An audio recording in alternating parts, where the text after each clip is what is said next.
So the way I decided to go, I just typed some notes, and I'm just going to annotate them with this pen here as we go along. So I hope should be understandable. So, so my goal is to talk about some techniques that are useful in studying the singularity problem for the Euler equation. So Didier already mentioned the Euler equation last time, but let me just mention a few things. So, so this is the incompressible Euler equation. So U is a velocity field. So each point in space and time, there's a vector, which is like the velocity of a fluid at the point. And assume that the fluid is incompressible, which means the divergence of U is 0. So locally, things sort of look measure preserving. So for example, you cannot, at a stagnation point, you cannot have this kind of behavior. So this is characteristic of a compressible flow. We'll more have, at a stationary point, either it has more the Hamiltonian look, right? So you have more either elliptic fixed point or a hyperbolic. And this I'm just drawing a 2D picture. Right? So in 3D, obviously, it could be much more complicated. Okay. Now, in terms of singularity formations, I'm sort of going to jump very quickly into it. So in terms of singularity formation, so the purpose of this pressure here is to keep this divergence-free condition. Right? So formally, if you take the divergence of just this part, which is just U transporting itself, then you're not going to see that the divergence is 0. It's not going to be kept, right? So you need this pressure here to ensure this condition. So the pressure, I haven't written an equation for it because it is just there to keep this condition. So if you wanted to write an equation for it, you just divergence and you see that Laplace P is the divergence of U grad U. Okay, so this is the equation for the pressure. And this is the equation for the velocity field. And together they will keep this divergence-free condition. Okay? Okay, now if you didn't have this divergence-free condition, which means if you didn't have a pressure, then you'd have this equation, the Berger's equation. And then it's clear that if you so the velocity itself remains uniformly bounded for all time, so that's fine. But it's clear that if you introduce the gradient, that you have if you go along the characteristics, you have a Riccati behavior, and that should give a blow. Okay, so along the characteristics, this looks like that. Okay, and even in 1D, you can have a blow. Okay. Now, a remarkable fact is that when you impose this divergence-free condition, so when you keep really the Euler equation, in 2 dimensions, you get global regularity. Okay, so in 2 dimensions, you can do the following. So you take. So I haven't rewritten the Euler equation. So let me go here. So if you define this quantity omega, which is the curl, the 2-dimensional curl of the velocity field, then it turns out that it satisfies this equation. Okay, so if you didn't have the divergence-free condition on the left side, you'd have like divergence U times omega or something. That's in general. So because of divergence-free, you get this nice relation. And then if you know that the divergence is 0 and that the curl is transported, then essentially it gives you full control of the gradient. Okay? Which means that this behavior Okay, even though if you did this computation, this gradient computation at this level, okay, it would kind of appear you'd have this term and you have another term from the pressure. So it wouldn't be that clear that you have global regularity. But somehow, now that you have you've defined the vorticity, it's clear that you have the following theorem. So this is a classical result of Euler, that if U0 is given and its initial vorticity is L1 and L infinity, then there's a unique solution remaining like that for all time. Okay, so this is a classical result. Okay. Okay, we're not going to try to prove this or anything, but just the main idea is that, you know, for this type of equation, for Euler equation, for transport type equations in general, the main thing is to control the gradient of U.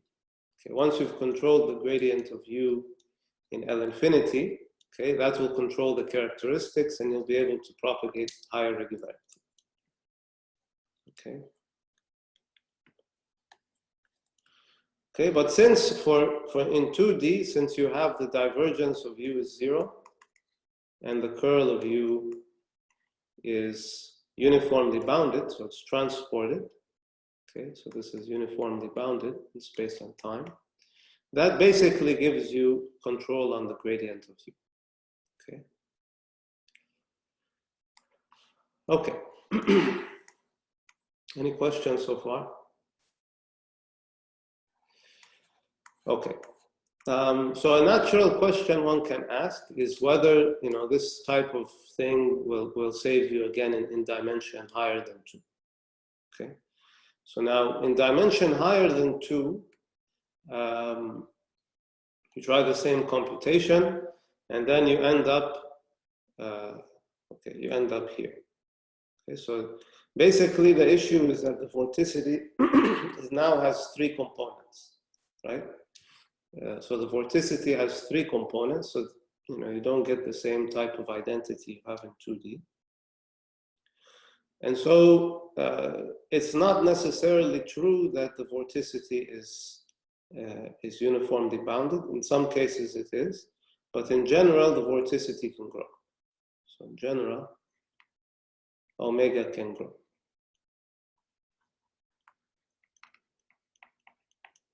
Okay. Okay, so, and this term is called the vortex stretching term, okay? And because of the presence of this term, the classical results that are available are just local regularity type, okay? So given omega 0 in C alpha with compact support, so this is the same as U0 in C1 alpha with compact support. Not exactly the same, but essentially it's the same. Then there's a time depending on omega 0 and a unique solution up to that time. Okay? And, okay, well, you know, the other classical results are basically of you know, blow-up criteria. So blow-up criteria means that you know, if you know something about the solution, then the solution is global in time. So for example, this Biel-Kato-Meider criteria says that you have you can extend past a given T star if and only if the limit as T goes to T star of this integral is finite. Okay? Or you can extend up to T star if and only if this. Okay?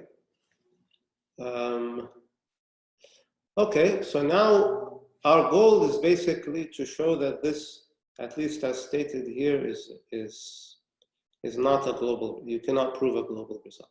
So we're going to show that if alpha is sufficiently small, that you can have a singularity in finite time. So let me, that's the goal. Now we can ask, how could a blow-up occur, right? So in 3D, the studying the vorticity is useful in 2D and 3D. So we focus on the vorticity equation.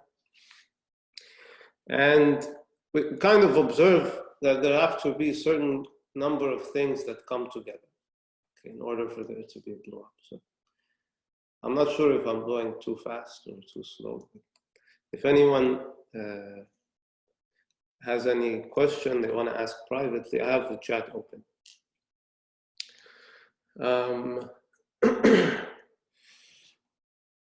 Okay, so you can ask, again, let me just, again, write the equation for you here.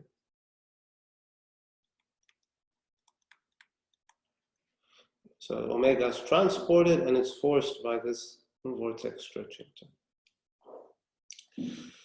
Okay, so there are a couple of things one has to keep in mind. So one is sort of geometric, okay?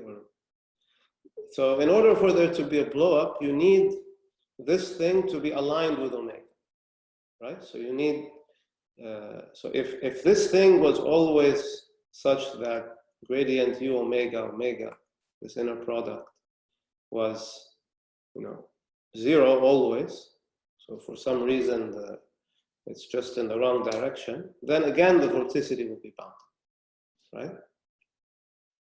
And okay, it's not difficult to take situations where this where you don't have alignment. So one example is really the 2D case. So if we take u to just be u1, u2, 0, and depending on only x and y, then the gradient u and times omega is 0, right? So this thing itself is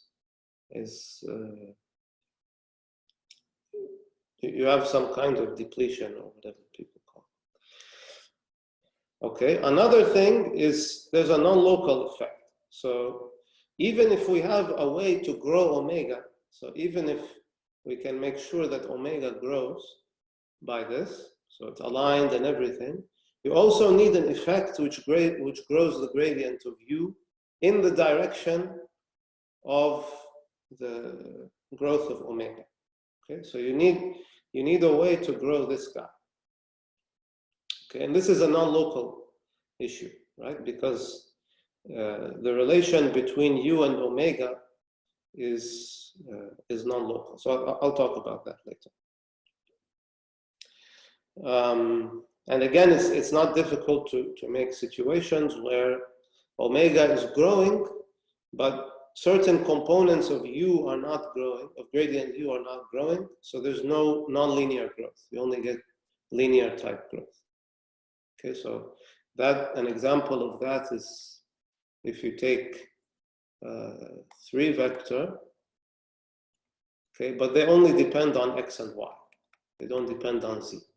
Okay, then you can have exponential growth of the vorticity in 3D, but the components that are of gradient u that are actually affecting the growth remain uniformly bounded. Okay.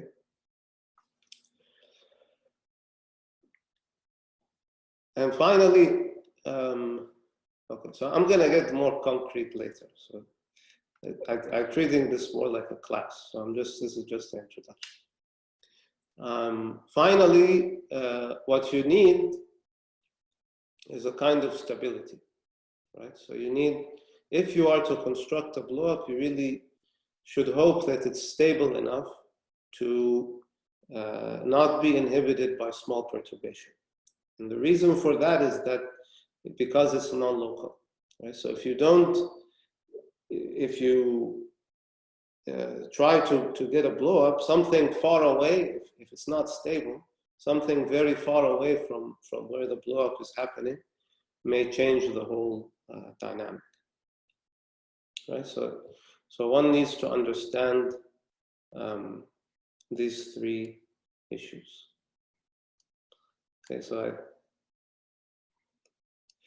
I'm going to basically discuss them in a funny order. So I'll discuss this first, and then this, and then this. Okay. Okay. Just check how I'm doing on time. Okay. So the first thing we'll discuss is the non-locality. So this is really what makes the difference for us. So first we're going to discuss this mapping here. K, the mapping K, which is called the Biot-Savart law, which maps omega back to gradient U, right? So we know that, again, that in one way or another, in 2D or in 3D, the curl of U is omega, and the divergence of U is 0. Okay. So then to find this map, you introduce a potential and all of that stuff. So this is like a singular integral. Singular integrals. Okay, so this is basically what I'm going to talk about today. Okay. Any question about the setup until now?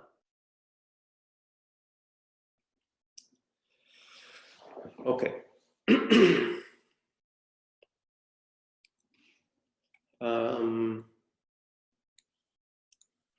Okay, so our first task is to discuss this operator. Okay, so first, we're going to start with the 2D case, and everything will basically be motivated by that. So we're going to start with the two-dimensional case. Okay, so first we should write down what this mapping is, right? So there's one unfortunate thing that whenever I write anything, I have to erase it immediately. So it's going to go away now. So okay, so we know that the omega is the perpendicular gradient dotted with U. So it's just so I always change my how I interpret perpendicular, but this is probably d2 of u1 minus d1 of u2. Or maybe the other way around. Okay, so that's omega. And you know that the divergence of U is 0. Okay, so it's a classical fact from calculus that you can find a potential, right? So U can be written as the perpendicular gradient of psi. So psi is called the stream function. Oops. And now, because omega is, so this implies this, and now because omega is the perpendicular gradient dotted with U, you have this fact. Okay, and so now you can solve for psi in terms of omega by the Newtonian potential. So you write U as the perpendicular gradient of psi, and psi is the inverse Laplacian omega. And so U can be written in this form. Okay, and this is one way or another true in all dimensions. You have to be a little careful exactly what you mean by this in 3 dimensions, but it's sort of, because omega is a vector. Okay. And so, okay, we know what the Newtonian potential is. So we can write then U in this way.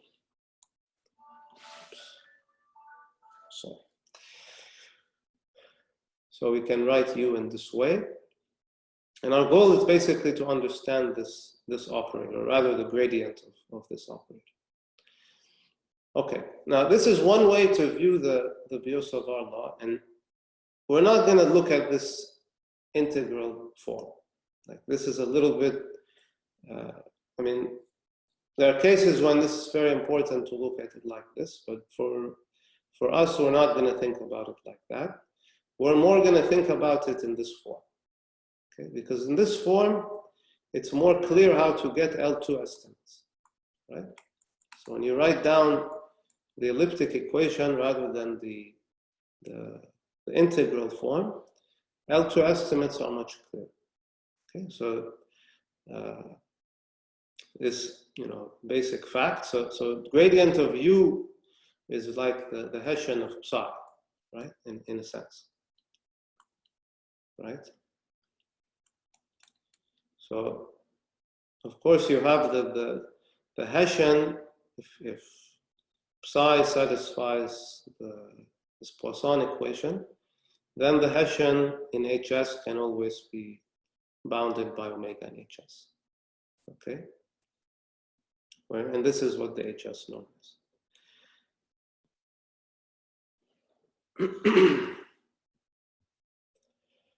Okay, so this is just like computation, and if this, if a student doesn't know how to do this, it's a good exercise. Okay, and naturally a question could be asked about pointwise. So can you prove a pointwise estimate? So pointwise control.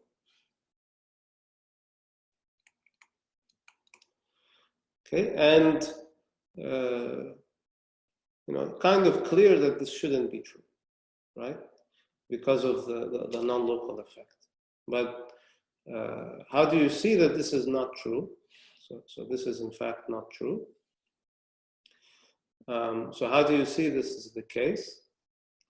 Well, you start with, okay, let me just see if I can, yeah. You start with,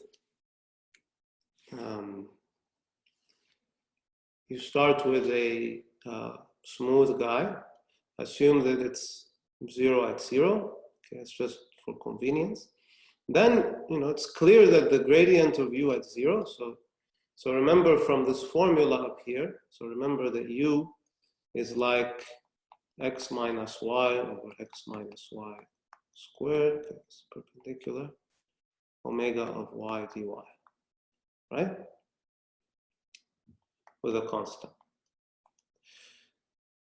Right? So you just take the gradient. Since omega vanishes at 0, and it's smooth, there's no problem to just take the gradient inside and evaluate at 0.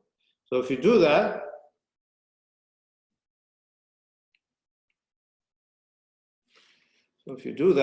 you see that you get this. So the gradient of U is this type of, so K is -2 homogeneous. So -2 homogeneous. And it's clear that just pointwise bound on omega is not going to give you a bound on this, right? So you have, if a pointwise bound on omega will just give you something like that, okay, which just barely is not integral, right? So, so in particular, gradient of U can be very large at 0, even if you have a uniform bound on omega. Okay. Any question about that? Okay. And so what the goal of today is to understand whether one can characterize this failure. Okay, so just to give you a heads up. So our goal, so can you characterize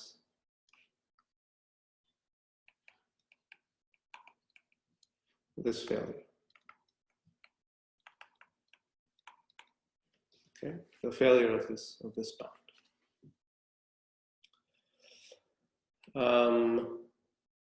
Okay, sorry.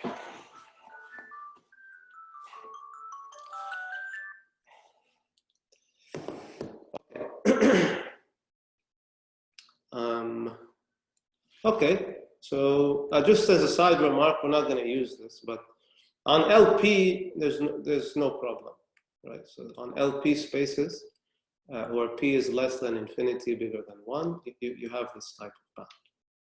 Okay, so this is, it's good to know.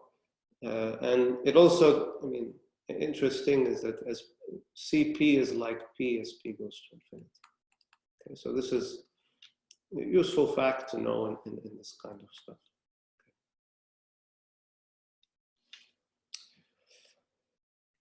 Okay, so I'm not really going to talk much about this. So this is more using the kernel approach. Okay, and now the punchline, how it relates to this LP thing, the punchline is that we want to, at least for some, on some domain of functions, we want to decompose K, okay, which K is just D2 of Laplace inverse. You want to decompose it into two pieces, into a singular part and a regular part. Singular part is going to be the reason for the failure of the pointwise bounds, and the regular part is going to be regular, right? There's no problem. Okay, so you could take R equals 0 and S equals K, but we want an S which is easy to understand. So that's, okay. What does that mean? It will be clear later. But S, it turns out, will have a very nice form. And it's essentially a one-dimensional operator. And it has nice monotonicity properties and positivity and everything which you'd want from an operator. Okay. So that's the goal. So let's do some examples just to motivate what we're going to do. Okay. So first, it's always nice to look at the radial case. Okay. So let's consider this case. So to understand so like I said up here, somehow, when P is infinity, something goes wrong. Right, so Cp goes to infinity. So we want to understand for what type of functions that can happen. Okay, so let's try to look at radial functions with a mild singularity and see what happens when the singularity gets weaker and weaker. Okay, so if you take, it's just a small observation, is that if you take psi like this, you take its Laplacian, you can compute exactly what it is.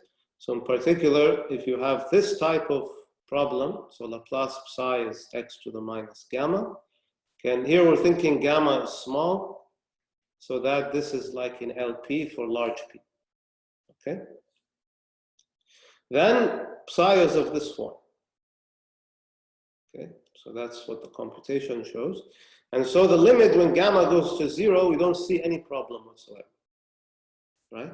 If you take the second derivative of psi, there's nothing is happening, right? So there's no, so radial case, there's no singular behavior.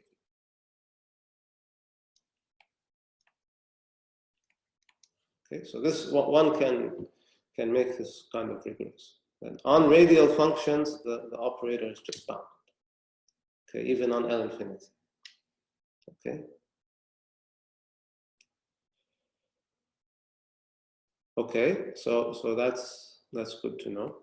So now let's go to upgrade a little bit our ansatz. So let's look on more general type of functions. So now we think about homogeneous solutions. So here is where it's going to be clear. So M now, so before we took M as 1. So now we allow M to be a function of theta. Then, if we take the Laplacian again, so we write down the Laplacian in polar coordinates, and we hit this function. Okay, so it's nice and separable, and there's nice homogeneity, so you can factor out this, and so you get that the Laplacian has this factor. It's not a constant anymore, so it's this factor. Whereas the second derivative, if you think about it, if you took second derivative of this, all the second derivatives, you can get basically any thing of this form. So the size of the second derivative is basically the size of M double prime. Okay. And so you can get singular behavior. So you're asking, when is it that Laplace of psi is much smaller than the second derivative, all the second derivatives of psi, right? So when is it that the Hessian matrix is much larger than the Laplacian itself? Okay, and that's going to be precisely when this is very small compared to these guys. Okay, so if you think about it a little bit, it's just going to be when beta is an integer, right? Beta is very close to an integer, and where m is one of the harmonics. Okay, is that clear for everybody? So you want, so the only case when this is much smaller than m, okay, what does small mean? I'm being a little bit informal, but when this is much smaller than m, what it means is that beta is close to an integer and m is essentially a harmonic. Okay, so m is like, okay, I'm going to give a concrete example now. So for example, when beta is close to 2, so psi is of this form, say you take psi to be of this form, its Laplacian has this thing, okay, so beta is close to 2, this is very small. But its second derivative is not small. Okay, the full Hessian is order 1, whereas the Laplacian is order 2 minus beta. Okay, so as beta goes to 2, you get singular behavior.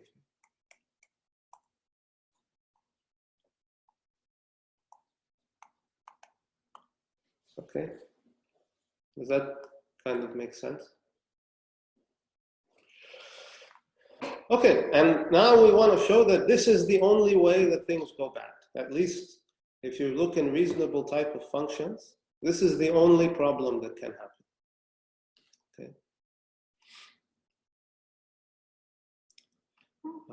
I think that's what's next. So let me just make sure we move down.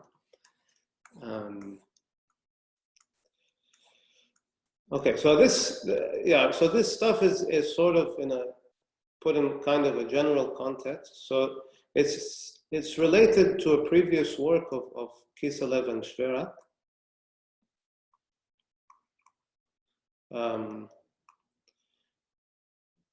But it's slightly different flavor, but it's definitely related and motivated by that.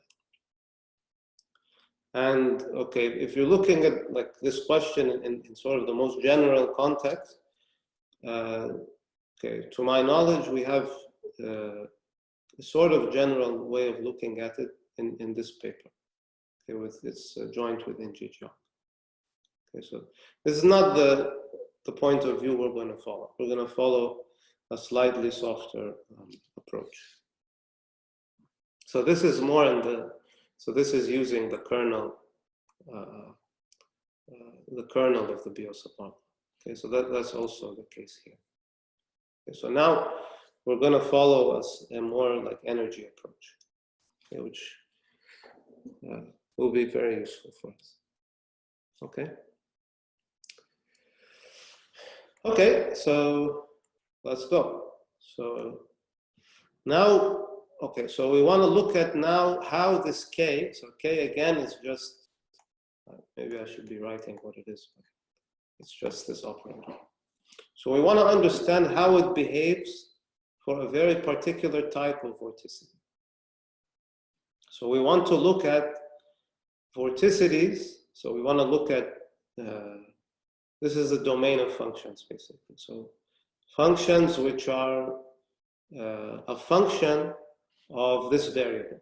So R again is the angular, it's the radial variable. So maybe I didn't write it before. Okay. So R is like the radial variable. So I'm looking at functions of R to the alpha, where alpha is small, right? So this could be anything, but I really want to think that capital omega is kind of smooth. Okay, so little omega is more like a nice C alpha function. Okay, so it's not a general C alpha function, but it's a nice one. Okay. Okay, so now on such functions, we want to understand this operator. Okay, so let's again define the string function psi and write Laplace psi as omega. Okay, so this is the polar form, and now we just take as an ansatz. The reason for this will be clear in a moment. So we just start with this radial equation. So maybe, it's okay. So we take as an ansatz, psi is of this form. Okay, so omega, we already have this ansatz.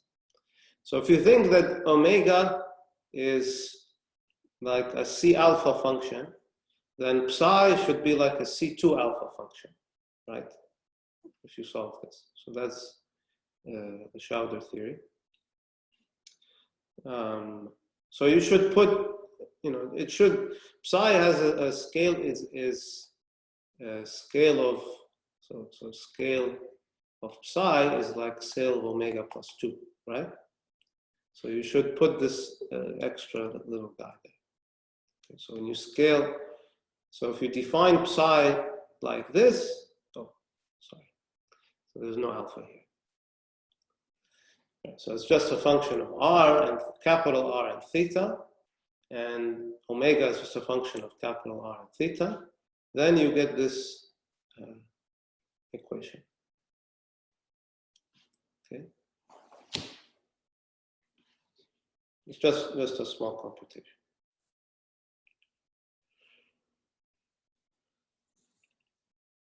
And now what we're going to try to prove today, if we have enough time, maybe we do, is this fact, that if you knew that omega does not, so any function of r and theta, you can expand it in a series of, so you can expand it like this. You can expand it as omega n of r, x, I, and theta. Oops. Okay. Sorry.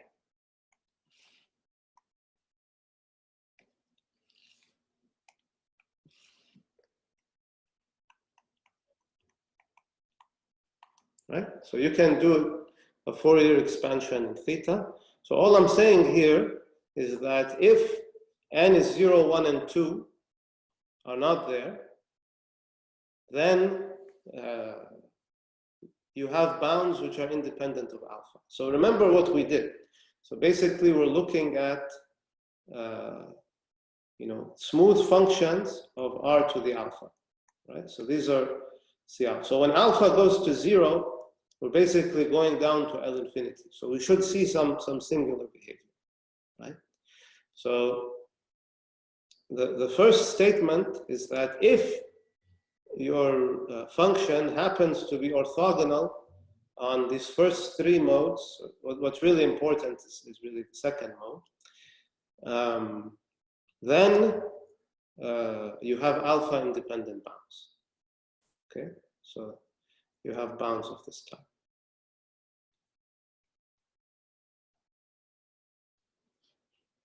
Okay, and this constant is independent of alpha. Important thing to notice is that if you took the original, so x1, x2, if you took the original Hessian of psi, so psi is this, right? If you took the second derivative of this, okay, what happens? Take second, it can hit the r squared, okay, that gives you psi, which is controlled by this, right? or it can hit the theta, which is also controlled by this, or the derivatives can hit the capital R, right? But when a normal derivative hits the capital R, it gives you an alpha in the front. So you have to think about it a little bit. But these are precisely the components of the original Hessian of psi. Okay? So this alphas in the front shouldn't tell you this is alpha independent. This is alpha dependent bounds. This is precisely the components of the original Hessian. Okay? So this is really saying that something like D2 psi, okay, you need to write your norm carefully, is bounded by F, by the right side. Okay? Any question about the statement?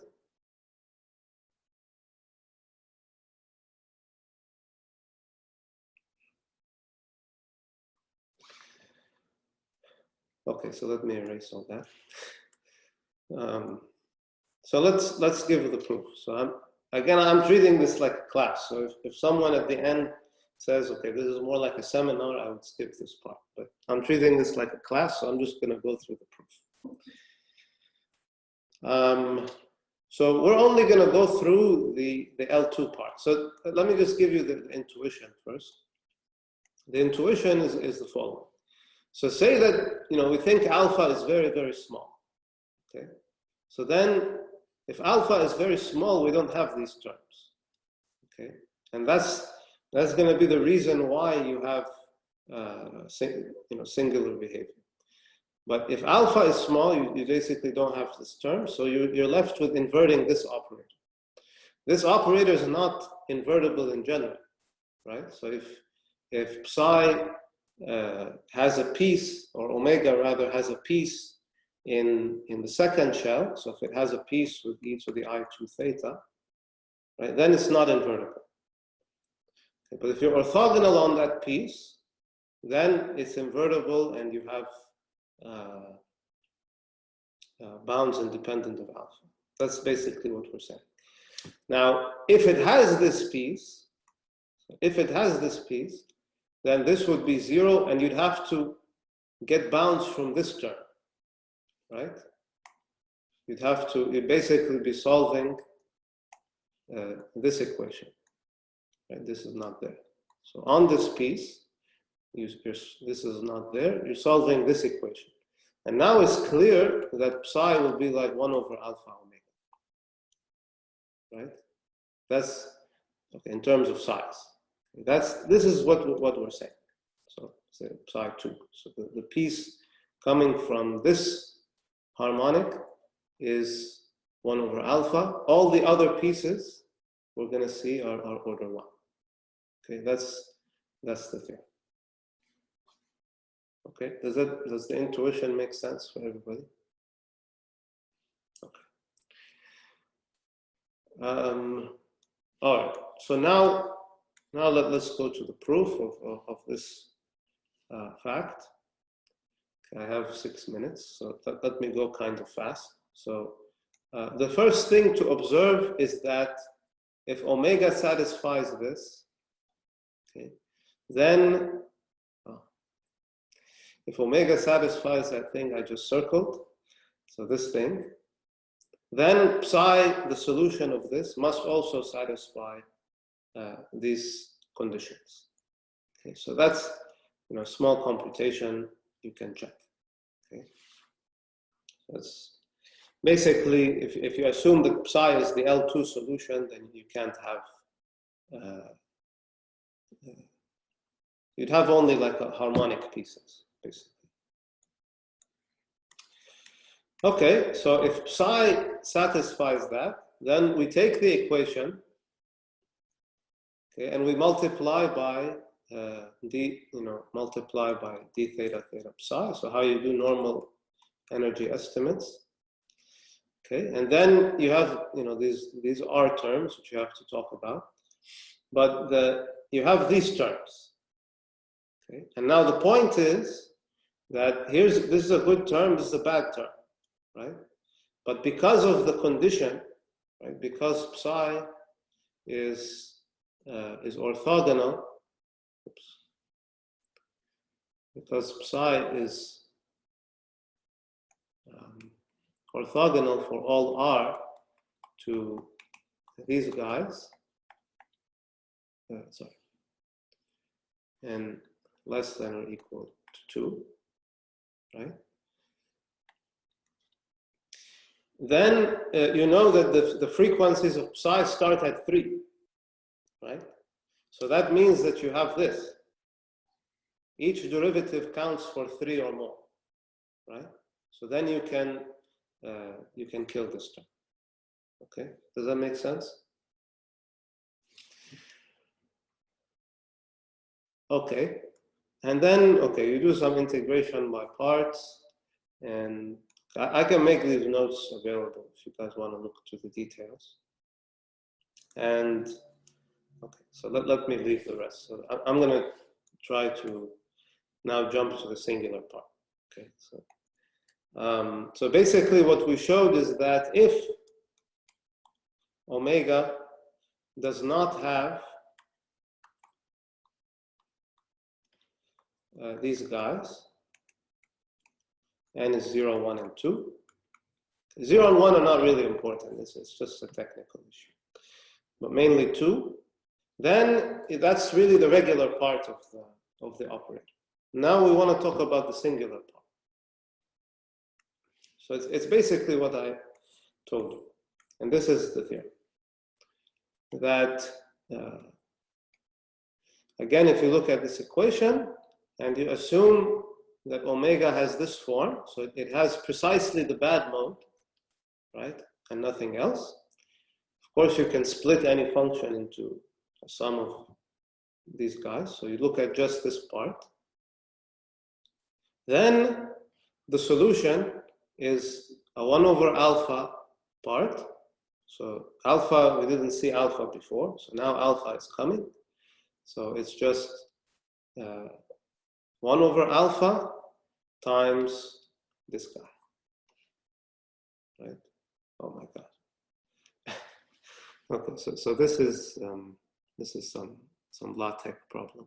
So you can split it into a singular part, so a part that's blowing up when alpha goes to 0, and a regular part, and the regular part is bounded on HS, independent of alpha. Okay, so these integrals, I guess, are S's.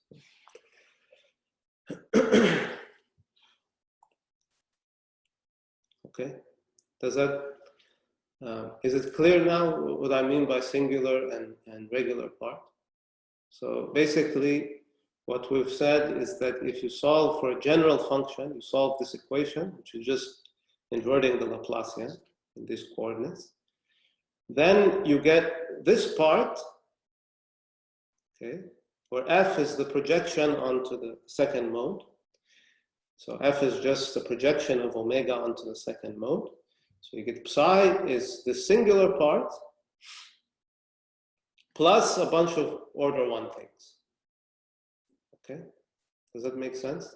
So for a general function, even if you don't have this omega, so you have a general function, you can write the solution as 1 over alpha times this, where f is the projection onto the second mode, plus a bunch of regular parts, plus something coming from the previous thing.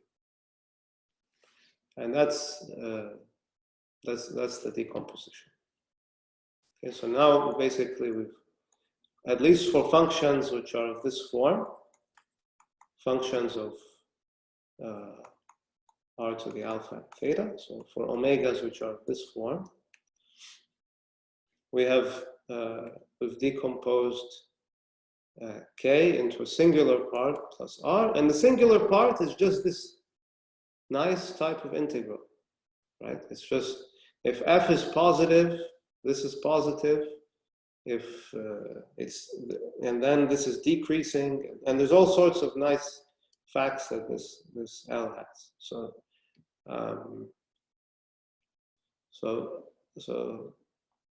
so that's it. So we wrote k as a nice singular part. So this basically put 1 over alpha, and this regular part.